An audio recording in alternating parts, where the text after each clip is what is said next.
Bueno, muy buenas tardes. Seguramente ya fui presentado. Mi nombre es Pablo de León.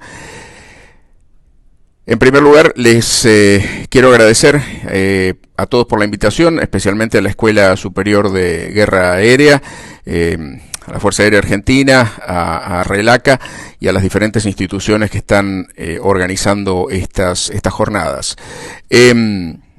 Preferiría estar ahí con ustedes. Lamentablemente me encuentro más o menos a 15.000 kilómetros y lo estoy grabando el día anterior, así que les pido disculpas por algo que parece medio una falta de espontaneidad. No es lo mismo que estar en persona que estar grabando esto en video. Yo voy a hablar hoy brevemente, lo voy a tener que sintetizar en menos de 20 minutos, una temática que siempre me interesó muchísimo, que es el acceso al espacio con los medios nacionales. Si bien en los últimos 25 años mi especialidad ha sido el desarrollo de trajes espaciales, trabajando en conjunto con la NASA, que hoy por hoy los trajes espaciales es algo que no tiene demasiada aplicación en Argentina. Esperemos que el día de mañana eso cambie. Pero el tema de la propulsión y el tema en particular del acceso al espacio, de contar con un vehículo satelital nacional, es algo que me ha interesado desde siempre. De hecho, fue mi primer interés antes de dedicarme al tema de los vuelos espaciales tripulados. Así que voy a tratar en los próximos 20 minutos de hablar un poquito de eso, porque yo creo que es importante para los países contar con un vehículo espacial propio, especialmente países como Argentina, que hoy por hoy tiene la capacidad de desarrollo de satélites avanzados. Es algo que lo ha venido demostrando durante ya hace unos cuantos años, y creo que esa es como una asignatura pendiente que tenemos, el no haber resuelto, a pesar de al menos un par de proyectos importantes a este respecto, no haber logrado satelizar con medios propios. De manera que, si les parece bien, voy a pasar a la presentación PowerPoint, así lo podemos ver un poco más en detalle. El tema de acceder al espacio con medios nacionales, y cuando digo el espacio no me estoy refiriendo exclusivamente a la órbita terrestre, me estoy refiriendo en general a poder alcanzar el llamado espacio ultraterrestre con cohetes nacionales versus a adquirir lanzadores extranjeros. Es algo que ha estado presente en la Argentina desde el principio de la era espacial, desde el principio de las actividades espaciales mundiales. Y ha sido un poco una constante en la Argentina, yo creo desde el comienzo de la aviación. De hecho, la fábrica militar de aviones obedece a uno de estos postulados, la creación de la fábrica y los desarrollos de aviones que hubo a partir de los años 40 en particular. Por ejemplo, yo creo que todos ustedes conocen los desarrollos nacionales en el tema de los primeros aviones jet, que de hecho fueron los primeros aviones a propulsión jet de Latinoamérica. Hasta mucho más tarde. En ese momento la Argentina tenía un papel de preponderancia en la industria aeronáutica, en el desarrollo aeronáutico avanzado. Es por eso que se desarrolló en el país, por ejemplo, el Pulqui 1 que vemos ahí, o posteriormente el Pulqui 2 con el equipo de Kurtank. Otros desarrollos también muy avanzados que se realizaron en el país a través del ingeniero Horten, que habían llegado al país después de la Segunda Guerra Mundial buscando un lugar donde poder continuar sus investigaciones. Y fíjense ustedes que cómo cambió el mundo, ¿no? Que estos especialistas reconocidos internacionalmente, que podrían haber ido a cualquier lugar del mundo donde quisieran, eligieron venir a la Argentina, ¿no? Aquí seguimos viendo algunos de los prototipos, estos en particulares de Horten, diferentes desarrollos realizados en ese momento. Y por supuesto el Pulqui 2, que es uno de los más conocidos. Por suerte quedan un par de prototipos todavía por ahí, uno de ellos en el Museo Nacional de Aeronáutica, en Morón, que fue junto con su par soviético y norteamericano los aviones más avanzados de esa época. Estamos hablando de comienzos de los años 50. Ahora, hablando un poquito del tema espacial, me quiero detener algunos segundos en la figura de Teófilo Tabanera, que de alguna manera fue el primer profesional argentino que decidió separar a la temática espacial o astronáutica de lo que era hasta en ese momento, que era algo del rubro de la ciencia ficción, y llevarlo a la ciencia, realizando un trabajo pionero que comenzó con la fundación de la Sociedad Argentina Interplanetaria, una de las primeras del mundo y la primera de Latinoamérica, en 1949, que fue una organización o ONG, como se le llama ahora, de gran importancia, porque fue una de las fundadoras del movimiento internacional espacial a través de la Federación Internacional de Astronáutica. Argentina estuvo ahí presente en esos momentos que se empezaba a gestar la actividad espacial en el mundo. El trabajo de divulgación que hizo Tabanera y todo el grupo de gente que estuvo con él en esos años fue absolutamente fundamental. Los libros publicados tanto por Tabanera como por diferentes profesionales que trabajaron con él a lo largo de esos años ayudaron a cimentar un interés y una cultura espacial en el país que sobrevive a pesar de los embates hasta hoy y sigue sólida. De alguna manera, una serie de especialistas técnicos que eran miembros de esta sociedad junto con Tabanera comenzaron a trazar los rudimentos para un programa espacial nacional, para llevar a cabo un programa de lanzadores y cohetes espaciales. Uno de ellos, el caso por ejemplo del ingeniero Ricardo Dirgala, un ingeniero polaco que había trabajado del lado de los aliados, porque trabajaba con la Fuerza Aérea Real de Inglaterra. Se especializó en combustibles líquidos y fue el primero en traer al país la tecnología de lanzadores de cohetes, de lanzadores líquidos. Acá tenemos por ejemplo el esquema de lo que fue el primer motor cohete argentino, el AN-1, que utilizaba anilina y ácido nítrico, que eran digamos combustibles y oxidantes utilizados en esa época, y él construyó uno de estos prototipos en el país, y estamos hablando de 1947, apenas 2 años después de que terminara la Segunda Guerra Mundial. Aquí podemos ver otra fotografía de este motor cohete que Dirgala, gracias a su trabajo primero dentro de la Fuerza Aérea y posteriormente en CITEFA, hoy CITEDEF, pudo lograr algunos de estos trabajos verdaderamente pioneros para la región.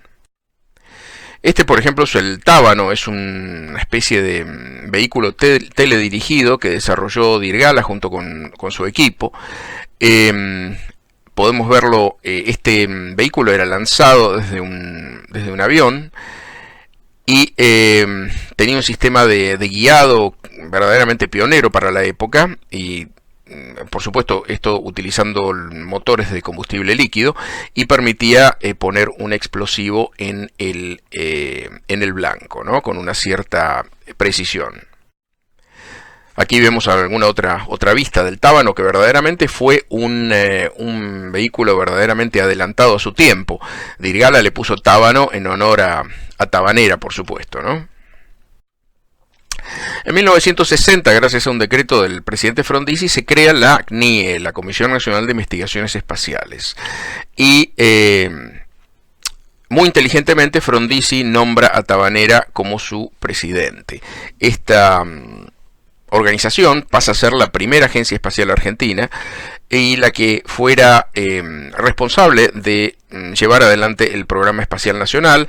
La CNIE originalmente se desarrolla como un ente exclusivamente civil, de fines totalmente pacíficos, y es así como Tabanera la desarrolla. Todo esto queda a cargo de la Asociación Argentina Interplanetaria, el doctor Aldo Armando Coca, pionero de la legislación espacial en la Argentina y en el mundo.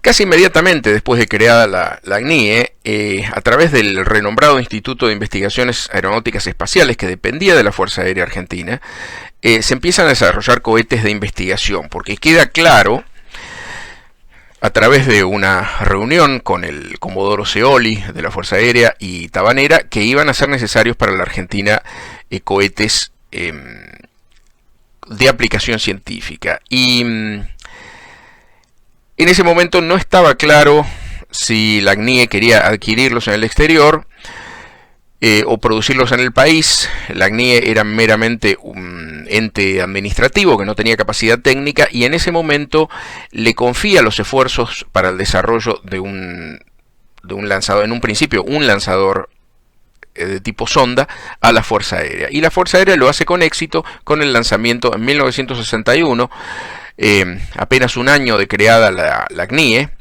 lanzan este primer cohete de investigación argentino, el Alfa Centauro. Y lo que ocurre a partir de ahí es que la Fuerza Aérea dentro del IAE, gracias a una cantidad de gente, no solamente el Comodoro Scioli, sino el Capitán Cueto, no me los quiero olvidar, por supuesto, el entonces Comodoro Sánchez Peña, etcétera, desarrollan una familia de cohetes sonda nacionales de combustible sólido. La Argentina adquiere el conocimiento, de alguna manera adquirido en parte el know-how a través de transferencia tecnológica con Francia y otros países, adquiere la tecnología para desarrollar cohetes nacionales. Y se elaboran una gran cantidad de desarrollos basados todos nuevamente en combustible sólido. Se crea una planta de propulsantes para la formulación y fabricación de estos cohetes. En un principio se importan los granos de Francia, pero posteriormente se empiezan a hacer en el país también. Y es así como la Argentina logra llevar a cabo una gran cantidad de proyectos cooperativos con la NASA, con la Agencia Espacial Francesa, con la República Federal Alemana y otros países, siendo el único país latinoamericano que tiene esta capacidad.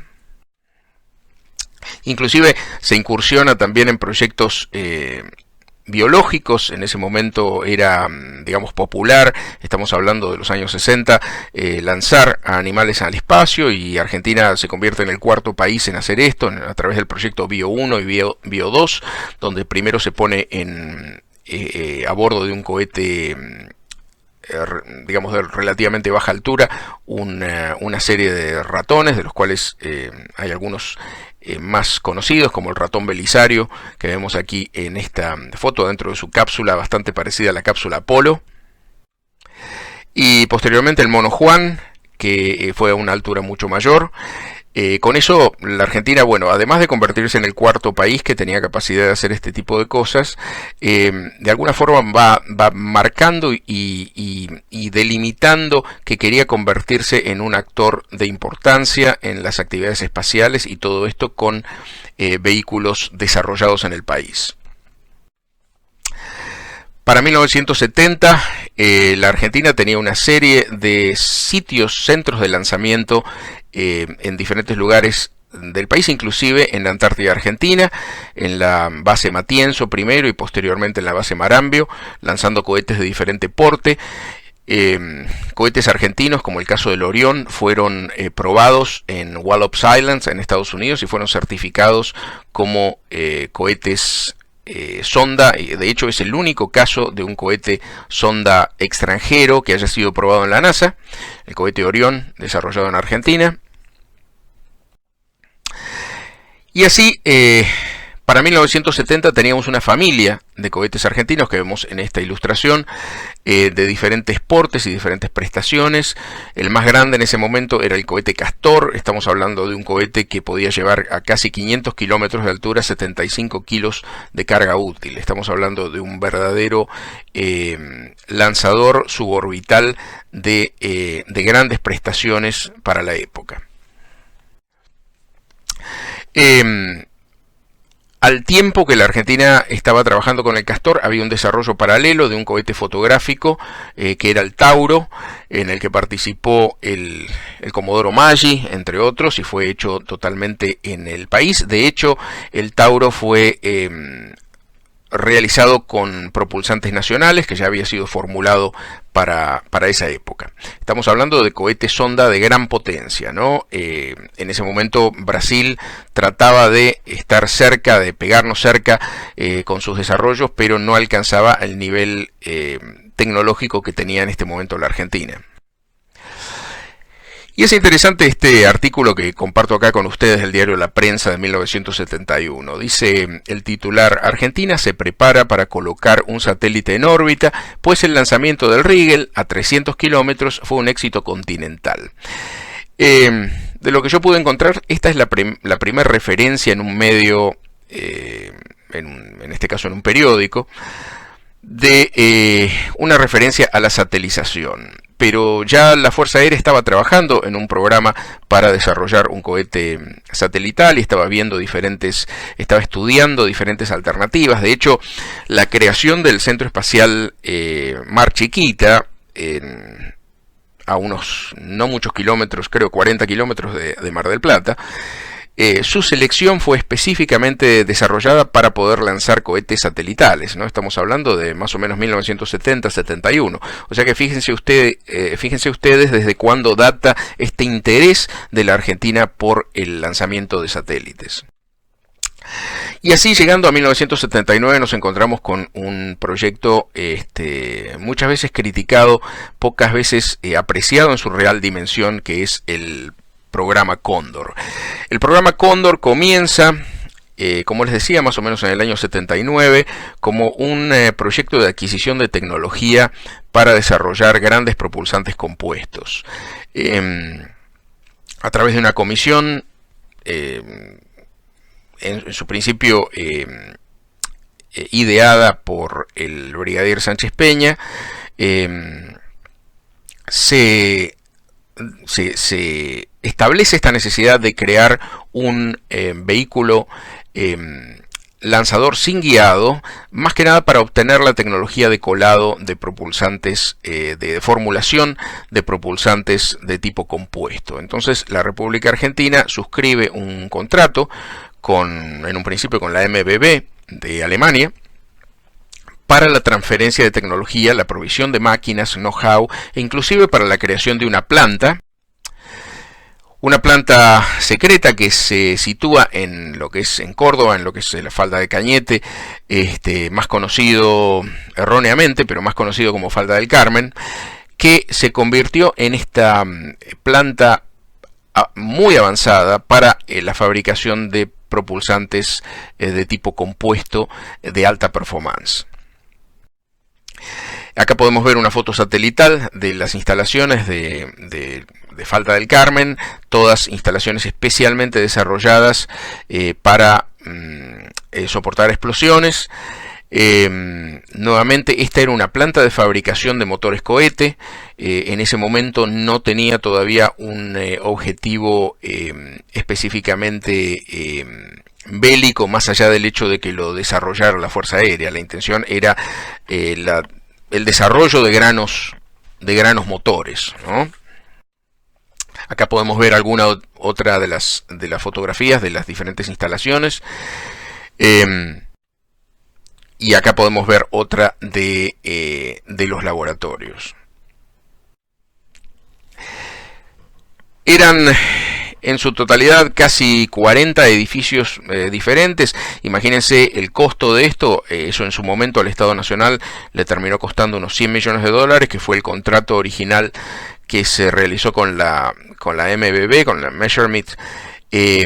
y entre la Fuerza Aérea y esta empresa para la provisión y el desarrollo de toda esta planta, ¿no? Era una gran cantidad de empresas europeas que participaban en esto, había un contrato principal, pero había una cantidad de subsidiarias que habían realizado tanto los planos y diseños de la obra civil y provisto los diferentes equipos y máquinas que eran necesarios para llevar a cabo esto. Esta es una foto muy mala porque está tomada de un video, pero muestra un poco cómo fue esta tecnología del colado en tubo motor, que fue parte del know-how de la tecnología, de la transferencia tecnológica que la Argentina logró con Europa para poder fabricar motores cohete de grandes dimensiones en el país. Acá podemos ver otra del momento en que el propulsante, que de hecho era un propulsante de altísima calidad, de hecho su formulación era prácticamente la misma que el propulsante utilizado en el transbordador espacial, que se logró perfeccionar tanto su formulación como su método de colado en Córdoba. Se adquirieron también los hilos, los hornos de curado para este grano que permite crear un propulsante con prestaciones muy altas y es muy estable y prácticamente no falla nunca. También se desarrolló la tecnología justamente para la geometría no me quiero poner técnico acá, pero esto es la estrella, que es un tipo de una forma de quemado, determina el quemado del motor cohete para que su empuje sea más o menos estable. También se adquirió una máquina de rayos X para poder radiografiar el grano, para poder prevenir que hubiera fracturas dentro del grano motor. Estamos hablando de tecnología verdaderamente de punta. Y finalmente, bueno, se logró producir un motor cohete estamos hablando de 800 milímetros, 80 centímetros de diámetro, que era considerado y sigue siendo hoy día todavía un gran propulsante. Estamos hablando que, por ejemplo, para lograr un lanzador satelital son necesarios aproximadamente 1 metro de diámetro de motores cohete de combustible sólido, pero con una agrupación en racimo podría haberse logrado con un motor Cóndor 1, como era el que vemos en esta foto. Paralelamente, y recordemos, en esta etapa el Cóndor no era un misil, era un vector, un lanzador espacial, con lo cual se desarrollaron cabezas de reentrada y sistemas de recuperación con paracaídas y sistemas de telemetría, etcétera, para poder recuperar la carga telemétrica. Estas son un par de fotos en Colleferro, en Italia, donde se probaron motores argentinos realizados en Córdoba. Y acá tenemos un video, no me voy a detener mucho en esto porque tenemos poco tiempo, pero esta es una prueba estática, perdón por la mala calidad del video, porque esto está pasado de VHS. Es la prueba estática de un motor del Cóndor. Voy a adelantar algunas partes, así lo vamos haciendo más rápido. Este es el momento que se enciende el motor. Pueden ver ustedes, a los que les interese el tema de la propulsión, la estabilidad y el tiempo que el propulsante funciona, ¿no? Este motor estaba totalmente desarrollado ya en 1981 y de hecho la planta estaba produciendo los primeros granos motores de serie para ya moverse a un lanzamiento de prueba, ¿no? Estamos hablando nuevamente de un cohete con tobera fija que no tenía otro objetivo militar, justamente por la dispersión del tiro, con lo cual el objetivo era lograr justamente la independencia en la fabricación de grandes granos motores.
¿Y qué es lo que pasa a partir de ahí? Bueno, pasa Malvinas, ¿no? La gesta de Malvinas, el 2 de abril de 1982, y la posterior conclusión desfavorable para la Argentina, de alguna manera determina que el programa Cóndor cambia de rumbo. Y es un cambio de rumbo verdaderamente dramático, muy rápido, prácticamente meses después de la derrota en Malvinas. El equipo que estaba a cargo del Cóndor y una serie de oficiales superiores de la Fuerza Aérea empiezan a pensar una reformulación para el Cóndor de tal forma que tuviera un significado militar. Y a partir de ese momento se le pide a estas empresas europeas, que bueno, por supuesto no incluían a Inglaterra, la ayuda para la reconversión de esta tecnología de motor que estaba ya en Argentina y que había sido exitosamente transferida en un misil de alcance intermedio que pudiera llegar hasta 1000 kilómetros con una precisión de menos de 100 metros. Esto hace que se tenga que reformular el proyecto, incluyendo lo que se conoce como una tobera flexible. Acá podemos ver un poco las diferencias de lo que era el Cóndor 1 y el Cóndor 2. El Cóndor 2 tenía dos etapas. En un principio la primera etapa, bueno, por supuesto era de combustible sólido y la segunda etapa de combustible líquido. Tenía una tobera vectorizable y en gran medida había sido diseñada esta conversión en Alemania. Acá podemos ver otro detalle, como podemos ver, la cabeza de reentrada en un principio tenía era de municiones. Estamos hablando de ninguna manera el Cóndor 2 en ningún momento fue un misil de objetivos nucleares, utilizaba munición convencional.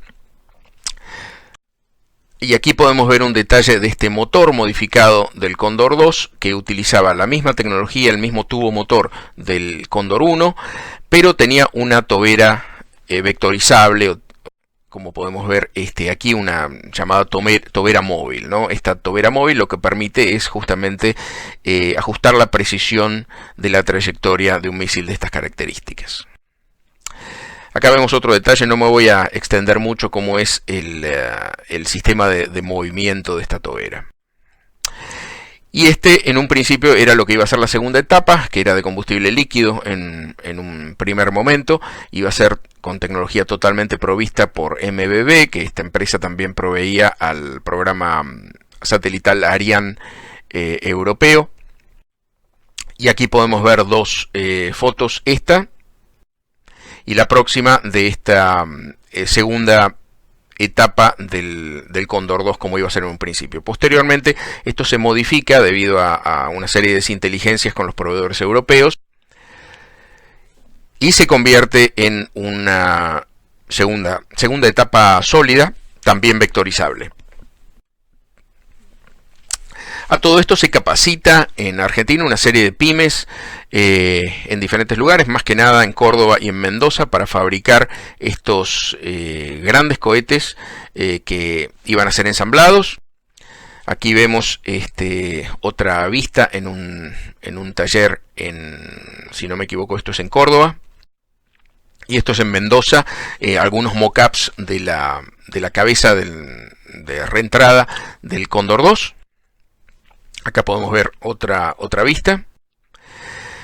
Y algo que olvidé decir, pero no es menos importante, es que este proyecto, esta segunda parte del Cóndor 1, si bien del Cóndor 2, si bien el primer desarrollo, el primer contrato para transferencia tecnológica del Cóndor había sido en su totalidad pagado por el gobierno argentino, en el caso del Cóndor 2 necesitaban salir a buscar financiación afuera. Estamos hablando, el proyecto Cóndor se hizo en su totalidad en democracia, ya el presidente Alfonsín se había hecho cargo del gobierno nacional, y debido a la situación económica imperante en el país, era necesario lograr fondos exteriores. El Tesoro nacional no podía hacer frente a los gastos, y es en ese momento donde se establece un mecanismo de compensación y se empieza a buscar clientes potenciales para un proyecto de estas características, ¿no?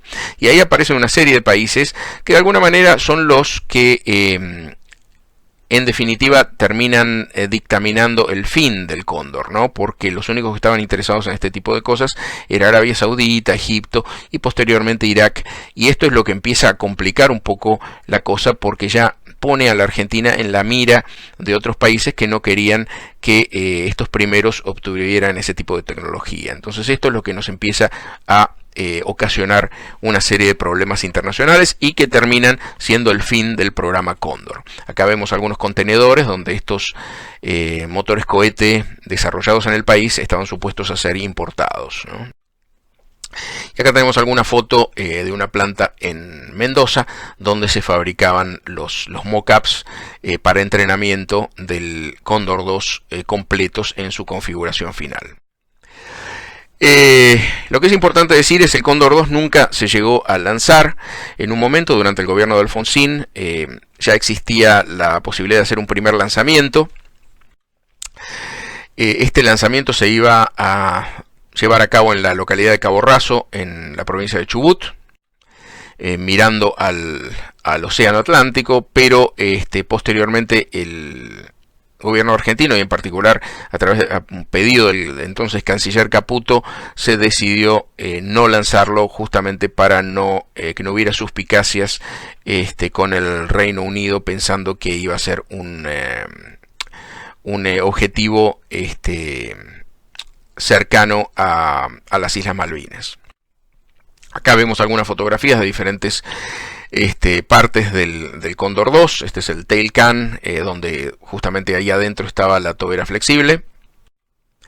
Y acá vemos un motor ya quemado. Esto es un motor que fue ya utilizado en una experiencia, en una prueba estática. Eso que se ve ahí al costado es una rampa donde se contenía en su totalidad el Cóndor 2, y había sido fabricada por una fábrica de carrocerías de colectivos en Córdoba. Permitía ocultar de alguna manera el Cóndor 2 completo y llevarlo por rutas convencionales. Y en Cabo Raso se hizo esta infraestructura que fue realizada también por la Fuerza Aérea, que era una especie de blockhouse, una casamata de lanzamiento, hecha totalmente en concreto, que todavía está, de hecho, y una plataforma donde iban a pasar los cables hasta el lugar de concreto donde se iban a lanzar este Cóndor 2. Como les decía, esta prueba fue cancelada, nunca se realizó. El fin del Cóndor 2 lleva varios años, no es una cosa inmediata, un poco por justamente la resistencia y el deseo de la Fuerza Aérea de poder seguir manteniendo este proyecto y poder seguir aprovechando el know-how. Lamentablemente esto no ocurrió.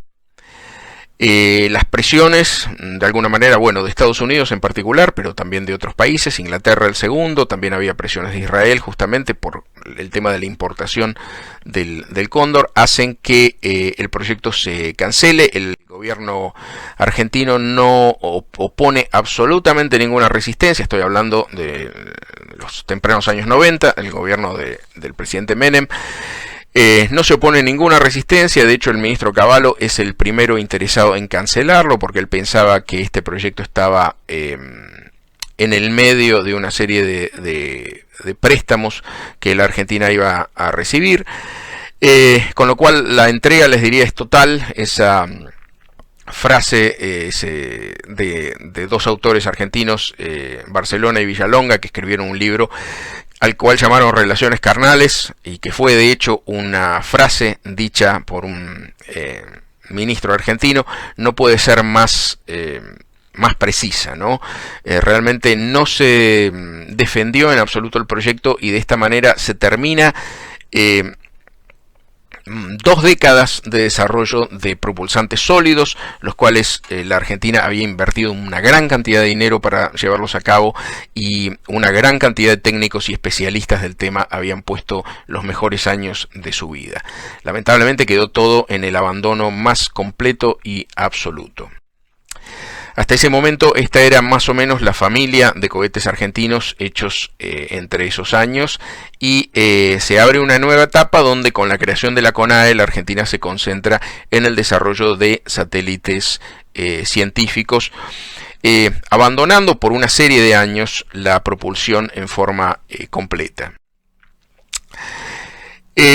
Había intenciones en la Fuerza Aérea por convertir, por supuesto, el Cóndor 2 en un cohete satelital. De hecho, esa es la forma en que el proyecto es vendido al gobierno del presidente Alfonsín. En mi opinión, toda esta tecnología del Cóndor se podía haber reconvertido fácilmente si hubiera habido un mínimo interés de defender el desarrollo que se había realizado en ese momento y el cual la Argentina poseía. Reitero, no hubo absolutamente ninguna intención de defenderlo. Una vez en una visita mía a Córdoba encontré en un hangar a un costado unos modelos. Estos eran modelos de madera, por supuesto de escala pequeña, de cohetes satelitales en dos diferentes configuraciones parecidas al Cóndor, que habían sido realizados por los especialistas de la Fuerza Aérea, ¿no? El objetivo, la intención de desarrollar un cohete satelital estaba ahí. ¿Qué pasa post-Cóndor? Como les decía, bueno, uno es la creación de la CONAE, de la Comisión Nacional de Actividades Espaciales, que tenía como objetivo, bueno, por un lado, desarticular el programa Cóndor completamente y quitar de la órbita militar todo lo que tuviera que ver con el manejo de Falda del Carmen y todo lo que tuviera que ver con propulsión. Todas esas instalaciones pasan a la CONAE, y el mandato de desarrollar satélites científicos exclusivamente, en gran medida en cooperación con los Estados Unidos. Recién en el año 2003, CITEFA, a través de un convenio educativo con la UTN, con la Universidad Tecnológica Nacional, se animan a armar un cohete, el sonda PBX, y en ese momento se empieza a hablar de un programa que ya había sido mencionado en los papeles en el año 1997, en uno de los ciclos de información espacial de la CONAE, llamado Acceso al Espacio, de hacer un programa llamado Tronador. Y este programa Tronador, que empieza en los papeles a figurar en el año 2007, en el año 1997,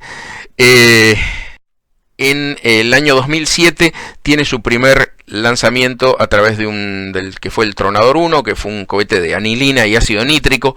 Recordarán que yo mencioné antes que Dirgala en el 47 había usado un cohete de anilina y ácido nítrico. Bueno, este es el primero que hace la CONAE, que es un cohete de combustible líquido. Algo que olvidé mencionar es que esto daría para hablar durante semanas. Tiene que ver que el alejamiento de la Argentina de la tecnología que conocía, que era la tecnología de propulsión sólida, ¿no? De alguna forma, uno de los mandatos que la Argentina recibe es abandonar completamente la propulsión sólida, ¿no? Y después tímidamente empezar con la propulsión líquida, que es algo que se ha venido haciendo desde el origen del Tronador hasta aquí. Estas son algunas fotos del desarrollo del Tronador. No me voy a extender mucho por falta de tiempo.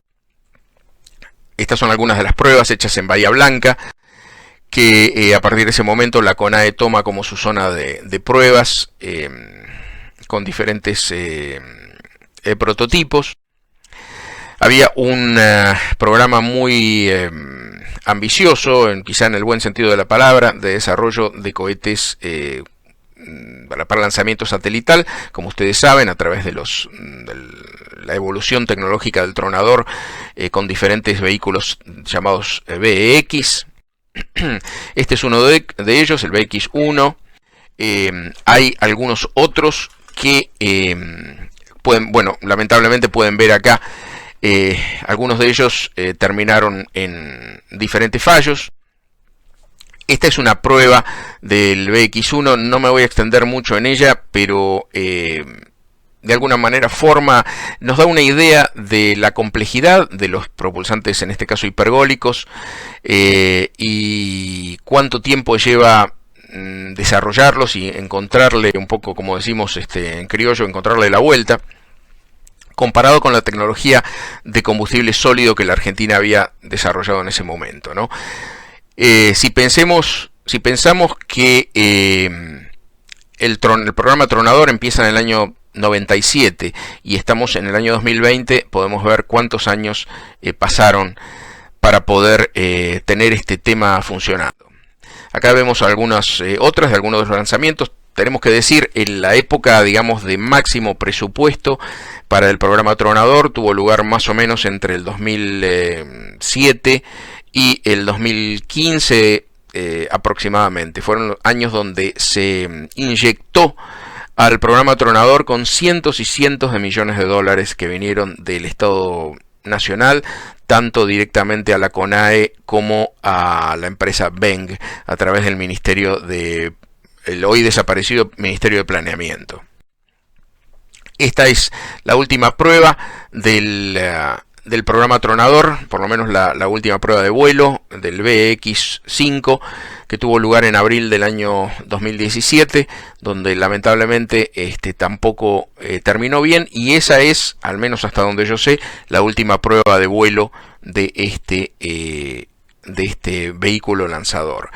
Como les decía, poder dominar cohetes de combustible líquido lleva muchísimo tiempo y muchísimo dinero, y lo que yo siempre lamenté es que la Argentina no pudiera utilizar la tecnología que tenía de propulsantes sólidos, con la cual, si hubiéramos negociado las condiciones correctamente a partir del programa Cóndor, no tengo absolutamente ninguna duda de que la Argentina ya tendría un lanzador satelital que podríamos estar utilizando con nuestros propios cohetes.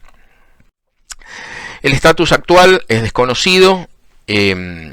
Como ustedes saben, debido a la reducción de presupuesto general en la CONAE y en gran medida ocasionada debido a la inflación, porque todas estas cosas que estamos hablando utilizan elementos importados que hay que pagarlos a valor dólar, con lo cual cada vez que el dólar aumenta y los presupuestos de las agencias nacionales no aumentan, nos encontramos en una situación cada vez peor, ¿no?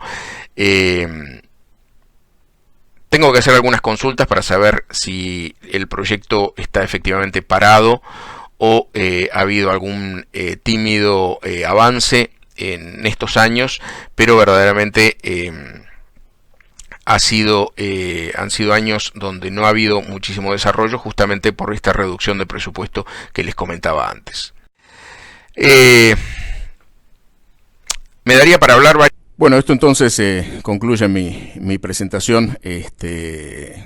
Como siempre, trato de ser absolutamente franco en mis pensamientos. No es mi intención, por supuesto, ofender a nadie ni ofender el desarrollo de los diferentes programas. Trato de verlo desde una perspectiva histórica, tratando de ser lo más objetivo posible y tratar justamente de aprender de los errores cometidos en el pasado para tratar de modificar esas cosas y que el día de mañana podamos hacer programas sostenibles y programas que sean coronados por el éxito.